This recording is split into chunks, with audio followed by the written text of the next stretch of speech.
गंगा के स्थल पर निवास करते हैं। गुरुवार की प्रदोष शत्रुओं का नाश करती है। ऐसी प्रदोषों का नियम वर्णन किया। फिर लिखा शिव महापुराण में, बड़ा सुंदर लिखा वेदव्यास जी ने, मान लो आप प्रदोष का व्रत नहीं कर सकते, आप अगर व्रत नहीं कर सकते तो प्रदोष के दिन, प्रदोष काल में शाम का समय सूर्यास्त का कुछ पल, कुछ घड़ी के पहले से लेकर बाद तक का प्रदोष काल के अंतर्गत आप शंकर जी के मंदिर में जाकर 1 लोटा पानी, 5 बेलपत्र भी अगर समर्पित करते हैं तो संपूर्ण प्रदोष का फल आपके भाग्य में प्रबल हो जाए। शिव महापुराण में शिव कथा कहती है, नंदी का एक पांव जो ऊपर होता है, आप लोग दर्शन करे होंगे शंकर जी के मंदिर में नंदी के, तो नंदी का एक पांव उठा हुआ होता है, एक पांव नीचा की ओर होता है।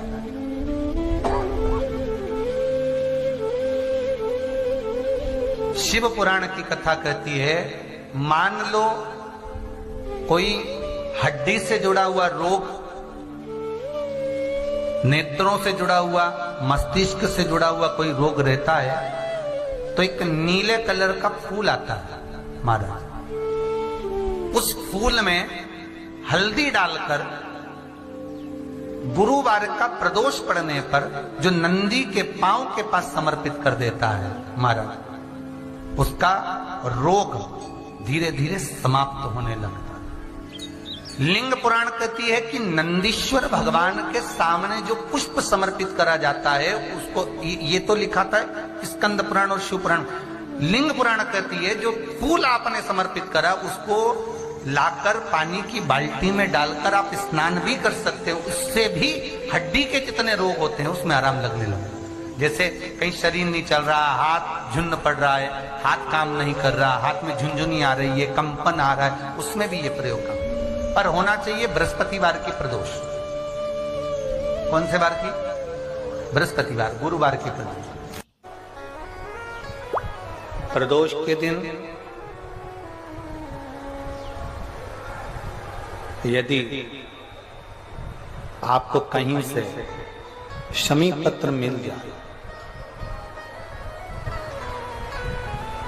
प्रदोष के दिन यदि कहीं से आपको शमी पत्र मिल जाए और प्रदोष काल में, प्रदोष का जो समय होता है, शाम का जो समय होता है प्रदोष काल, 4 प्रदोष 5 प्रदोष आप कर देखिएगा कि आपका कोई काम है, कोई नौकरी के लिए आप अप्लाई कर रहे हैं, कोई समस्या बड़ी विकट आ गई है, कोई तकलीफ विकट आ गई है, कोई समस्या विकट आ गई है, प्रदोष के प्रदोष काल में अगर एक शमी पत्र भी आप घर के शिवलिंग को, अब ये करने के लिए आपको मंदिर के शिवलिंग नहीं जाना, अपने घर में जो शिवलिंग, चाहे वो स्फटिक का हो, पारद का हो, कंकर शंकर का हो, लकड़ी का हो, जो शिवलिंग तुम्हारे घर में, कांच का हो, चाहे वो नर्मदा के कंकर का हो, नर्मदेश्वर हो, पाषाण का हो, जो शिवलिंग चांदी का हो, सोने का हो, तांबे का हो, पीतल का हो, जो शिवलिंग तुम्हारे,